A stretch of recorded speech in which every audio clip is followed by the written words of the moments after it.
네, 그럼 많은 분들이 이제 눈치채셨을 거예요. 여기서 치킨집은 우리가 만들 모바일 앱이나 웹 서비스와 같은 프로덕트이고요. 튀김기, 레시피, 포스, 단말기와 같이 프로덕트를 만들기 위해 필요한 도구는 라이브러리입니다. 그리고 우리 프로덕트를 빠르게 만들 수 있도록 전체적인 틀을 지원해주는 프랜차이즈가 바로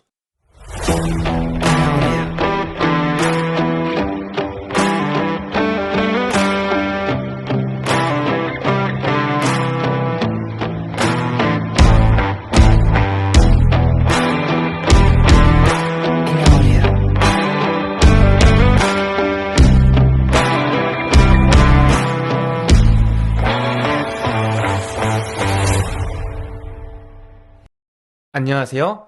이번 시간에는 프레임워크란 무엇인지 알아보고 이러한 개념을 통해서 우리가 프레임워크를 학습할 때 어떠한 방법으로 접근해야 효율적으로 학습할 수 있는지 알아보도록 하겠습니다.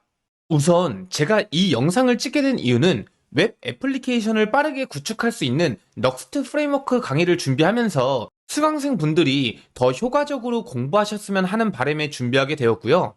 이 영상을 보시면 넉스트 프레임워크뿐만 아니라 어떠한 프레임워크를 학습하던 그 효율이 올라갈 것입니다. 왜냐하면 프레임워크가 갖고 있는 원초적인 의미를 통해서 학습 방법을 살펴볼 것이기 때문입니다. 네, 그러면 프레임워크를 알아보기 전에 우선 라이브러리란 무엇인지 먼저 살펴보도록 할게요. 라이브러리는 코드를 재사용하기 위해 누군가 만들어 놓은 코드 모음이에요. 예를 들어 자바로 개발하는데 이미지 압축을 해야 한다면 자바로 만들어진 이미지 압축 라이브러리를 사용할 수 있겠죠? 그리고 자바스크립트로 개발을 하는데 날짜를 특정 형식으로 표시하고 싶다면 날짜 포맷 관련 라이브러리를 사용할 수 있습니다. 이렇게 라이브러리는 재사용 가능한 코드 모음으로 개발자가 필요로 하는 순간에 가져와서 사용하면 되는 거예요. 그러면 프레임워크는 무엇일까요? 프레임워크도 마찬가지입니다. 프레임워크도 코드를 재사용하기 위해 누군가 만들어 놓은 코드 모음이에요. 하지만 이름에서 알 수 있듯이 프레임, 즉 틀을 제공하는데요. 이제 막 개발에 입문하시는 분들을 위해서 이러한 개념을 조금 더 쉽게 예를 들어 설명드리도록 하겠습니다. 제가 치킨집을 창업하려고 해요. 그런데 치킨집을 창업하기 위해서는 레시피도 있어야 하고요. 튀김기와 같은 주방 도구도 필요하겠죠? 그리고 메뉴판, 가구, 포스 단말기 등 치킨집을 운영하기 위한 다양한 도구가 필요할 거예요. 이러한 도구는 혼자서 알아볼 수도 있겠지만 저는 빠르게 치킨집을 오픈하기 위해서 치킨 프랜차이즈를 알아보기로 했습니다. 치킨 프랜차이즈를 알아보니 해당 프랜차이즈를 이용하게 되면 포스 단말기, 레시피, 인테리어 등 해당 프랜차이즈에서 기본적인 틀을 지원해주기 때문에 안정적인 시스템으로 빠르게 치킨집을 창업할 수 있겠더라고요. 그런데 저는 양념치킨의 맛을 조금 변경하고 싶은데 프랜차이즈를 이용하게 되면 맛을 변경할 수 없고 인테리어도 프랜차이즈에서 제공하는 형식에 맞게 해야 하는 특징이 있습니다. 즉, 치킨집 창업을 위해서 프랜차이즈를 이용하면 빠르게 창업할 수 있지만 프랜차이즈에서 제공하는 틀, 즉 프레임에 맞게 운영해야 하는 특징이 있습니다. 조금 더 전문적으로 설명드리면 프랜차이즈를 이용함으로써 시스템 운영에 대한 제어권이 나에게 있는 게 아니라 프랜차이즈에게 있는 거예요. 그리고 이러한 것을 전문 용어로 제어의 역전이라고 합니다. 네, 그럼 많은 분들이 이제 눈치채셨을 거예요. 여기서 치킨집은 우리가 만들 모바일 앱이나 웹 서비스와 같은 프로덕트이고요. 튀김기, 레시피, 포스 단말기와 같이 프로덕트를 만들기 위해 필요한 도구는 라이브러리입니다. 그리고 우리 프로덕트를 빠르게 만들 수 있도록 전체적인 틀을 지원해주는 프랜차이즈가 바로 프레임워크인 셈이죠. 그럼 다시 돌아와서 라이브러리와 프레임워크의 차이점을 정의해드리면 둘 다 재사용 가능한 코드 모음이라는 점에서 동일하지만 라이브러리는 개발자가 필요할 때 설치 또는 사용함으로써 개발자가 능동적으로 사용하는 반면 프레임워크는 전체적인 프레임을 지원하고 개발자가 이를 활용하기 때문에 제어권이 개발자에게 있는 게 아니라 프레임워크에게 있다는 차이점이 있습니다. 현업에서 프레임워크를 사용하면 제어의 역전이라는 말을 한 번씩 들어보셨을 거예요. 그리고 간단한 앱이 아닌 회사에 소속된 개발자로서 프로덕트를 만들면 다양한 프레임워크와 라이브러리를 사용할 거예요.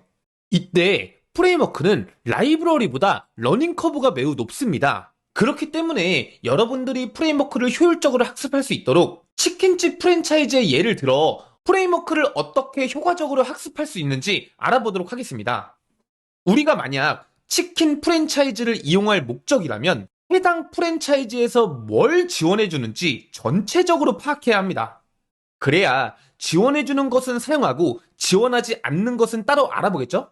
만약에 프랜차이즈에서 튀김기를 제공해주는데 이걸 모르고 제가 따로 구매했어요. 그럼 비효율적이겠죠? 물론 제공하는 튀김기가 마음에 안 들어서 그것을 인지하고 다른 튀김기를 구매했다면 모를까? 제공하는데 이를 몰라서 사용 못했다면 비효율적이겠죠? 프레임워크도 마찬가지입니다. 백엔드를 개발한다면 백엔드 프레임워크에서 뭘 제공하는지, 프론트엔드를 개발한다면 프론트엔드 프레임워크에서 뭘 제공하는지 알고 있어야 합니다. 현업에서 일을 하다 보면 프레임워크에서 제공함에도 불구하고 이를 몰라 다른 라이브러리를 사용한다라든지 직접 프로그램을 짜는 경우를 많이 보았습니다. 이렇게 될 경우에는 프로그램을 유지보수하기 힘든 상황까지 올 수 있습니다. 그렇기 때문에 프레임워크를 학습할 때 전체적으로 무엇을 지원해주는지 우선 파악을 해야 합니다.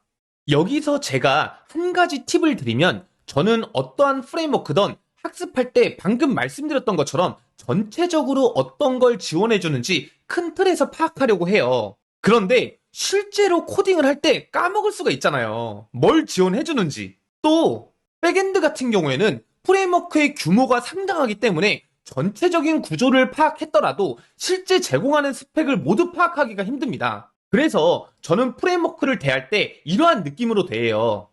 지원해주겠지. 아, 내가 필요하면 다른 개발자도 필요했을 것이고 프레임워크에서 지원하겠지. 이러한 마인드로 접근합니다. 그러면 정말 특별한 기능이 아니고서야 다른 개발자들도 필요할 것 같은 기능들은 프레임워크에 웬만하면 다 존재하는 경우를 많이 보았습니다. 이러한 느낌으로 프레임워크를 대한다면 좀 더 프레임워크를 효과적으로 이용할 수 있을 거예요.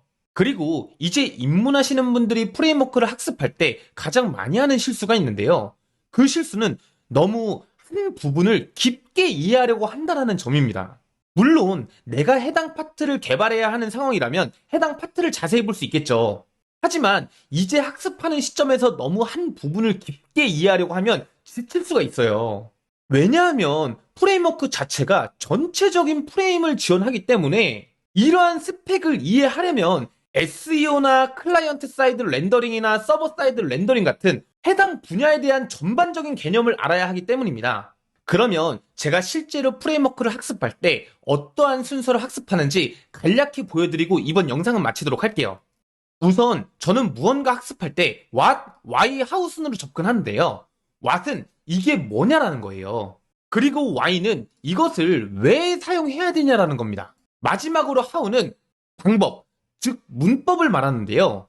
문법을 배우기 전에 이게 무엇인지, 왜 사용해야 하는지를 제가 아는 지식선에서 최대한 이해하려고 하는 편입니다. 그러면 제가 지금 넉스트 프레임워크 강의를 준비하기 때문에 이러한 프레임워크를 학습할 때 제가 어떠한 방법으로 학습하는지 한번 그 느낌적인 느낌을 설명드리도록 하겠습니다. 우선 이러한 프레임워크가 무엇인지, 왜 사용해야 하는지 최대한 이해를 합니다.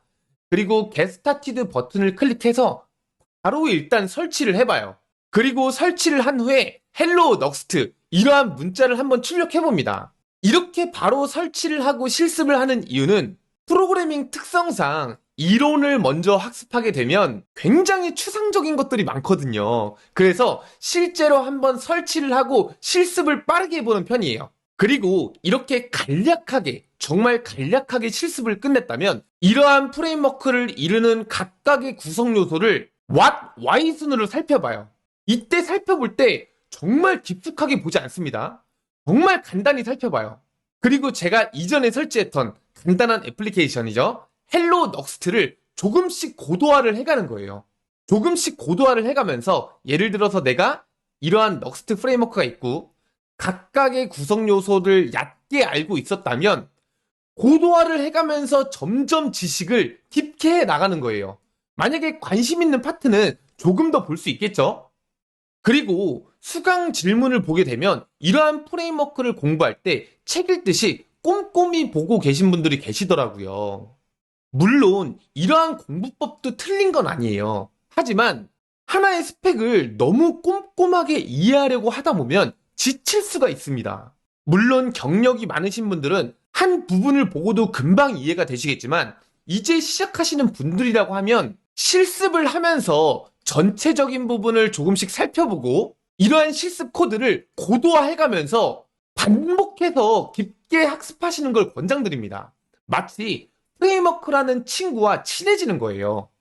그리고 말씀드리는 김에 한 가지 더 강조드리면 여기서 중요한 건 이러한 프레임워크를 활용해서 만들어 보는 겁니다. 정말 대단한 게 아니어도 상관없어요.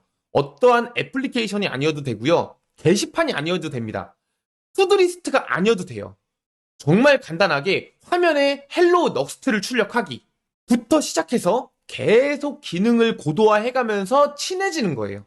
어느 한 부분을 꼼꼼하게 읽고 파는 게 아니라 계속 이런 식으로 친해져가는 과정이라고 생각하시면 될 것 같습니다. 네, 이렇게 해서 프레임워크란 무엇인지 그리고 어떻게 효율적으로 학습할 수 있는지 살펴보았고요. 제 영상이 유익하셨다면 구독, 좋아요 해주시면 감사드리겠습니다. 영상을 만드는데 정말 큰 힘이 됩니다. 네, 그러면 이번 영상은 여기서 마치도록 하겠습니다. 감사합니다.